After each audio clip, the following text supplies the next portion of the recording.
Audiobook Academy Biography presents Dave Matthews. The Dave Matthews Band's lead vocalist, guitarist, and songwriter, Dave Matthews, is widely regarded as one of the most influential artists of his generation.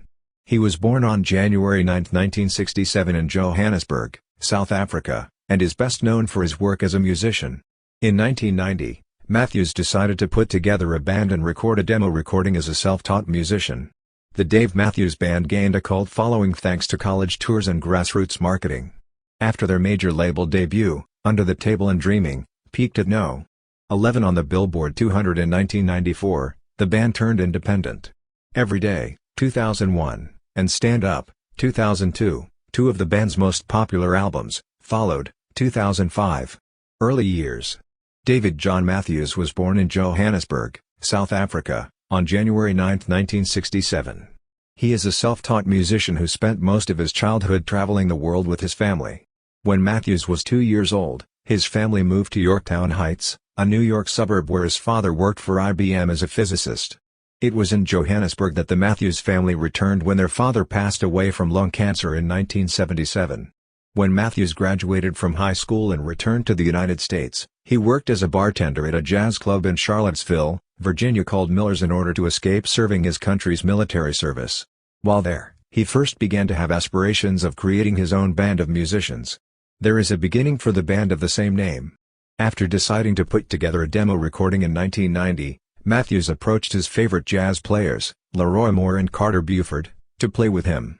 A 16-year-old local prodigy named Stephen Lessard was brought on board to play bass. Just a few weeks after the band started, Boyd Tinsley was hired as a violinist. The band's first local performances were a resounding success, and they immediately gained an enthusiastic following. Karan Capshaw, the band's manager, used grassroots marketing to propel the group to national prominence. The Dave Matthews Band was the band's name. Songs and albums by DMB.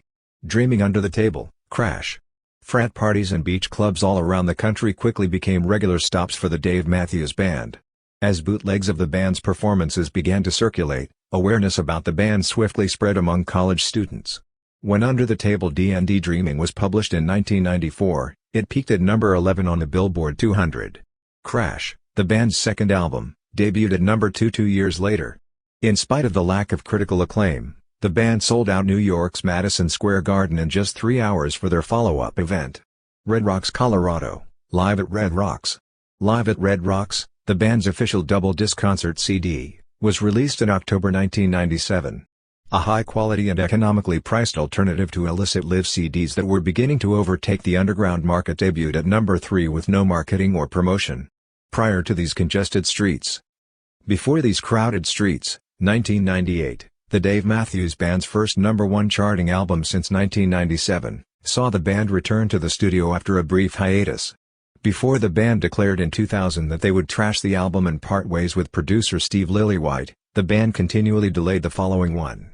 Although Matthews felt that the music was stale and that the band needed new ideas, the breakup was amicable. A daily routine, busted stuff, and standing up. A few months later, they hired Glenn Ballard, a producer who had previously worked with Alanis Morissette and Aerosmith. In 2001, their follow-up album, Every Day, lived up to the hype. Busted Stuff followed up with a smoother, jazzier sound and a successful debut the following year. Their debut album, Stand Up, peaked at number 1 on the Billboard 200 chart. Away from the World, Come Tomorrow, and Big Whiskey. DMB released their 7th studio album, Big Whiskey and the Gru Grux King, in 2009 and their 8th album, Away from the World in 2012, following the loss of founding member Moore in 2008. Fans had to wait a long time for the group's 7th number 1 album on the Billboard 200, Come Tomorrow, 2018. Work done alone and in groups. In 2003, Matthews released a solo album, Some Devil, between shows with his regular colleagues. In addition to featuring the Grammy-winning hit Gravedigger, the album went on to acquire sales certification of a diamond quality. With Tim Reynolds, a full-time member of the Dave Matthews Band, he has released a series of live recordings and cooperated with notable performers including Bela Fleck and Emmylou Harris.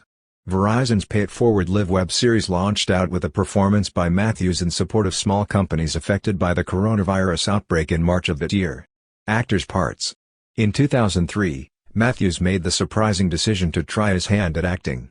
He made his big screen debut in Disney's Where the Red Fern Grows, and then starred alongside Jeff Daniels and Eva Marie Saint in Because of Winn-Dixie, 2005.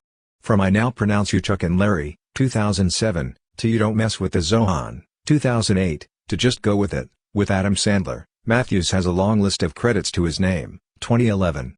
Pete the Cat, a hit animated series with a star-studded voice cast, let him join them for a few episodes. Family and personal life. Matthews and Ashley Harper were married in August 2000 after an 8-year engagement. An additional year passed before the couple had their first children, Stella Bisna and Grace Ann in February 2005, and August Oliver 2 months later. Thank you for listening in Audiobook Academy. Don't forget to subscribe and smash that like button for more content like this. See you in next video.